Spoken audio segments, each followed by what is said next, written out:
Hello বন্ধুরা, আশরাফ খামারের পক্ষ থেকে আপনাদের সবাইকে আন্তরিক অভিনন্দনের শুভেচ্ছা জানিয়ে শুরু করলাম আজকে একটি নতুন শর্ট ভিডিও। বন্ধুরা, আপনারা দেখতে পাচ্ছেন যে এখানে যে বাচ্চাগুলো আছে সেই বাচ্চাগুলোর বয়স কিন্তু 1 মাস হয়ে গেল। তো আলহামদুলিল্লাহ এখন একটা করে বাচ্চার ওয়েট 300 গ্রামের উপরে হয়ে গেছে। বাচ্চার ক্ষয়ক্ষতি একদমই নেই, সব কিছু একদম টু ডেট। ভ্যাকসিন থেকে শুরু করে খাবার সমস্ত কিছু টু ডেট করার পর, একদম সঠিক টাইমে সঠিক ব্যবহার করার পরে আমাদের কিন্তু রেজাল্ট আলটিমেট খুব ভালো এবং কোনো সমস্যার সম্মুখীন এখনও আমরা ফেস করিনি।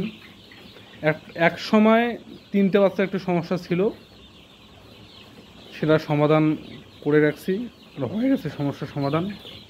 তো আপনাদের সকলের উদ্দেশ্যে একটা কথা বলতে চাই, আপনারা যদি খামার করতে চান হাঁস বা মুরগির, অবশ্যই আমাদের সঙ্গে যোগাযোগ করতে পারেন। ধন্যবাদ।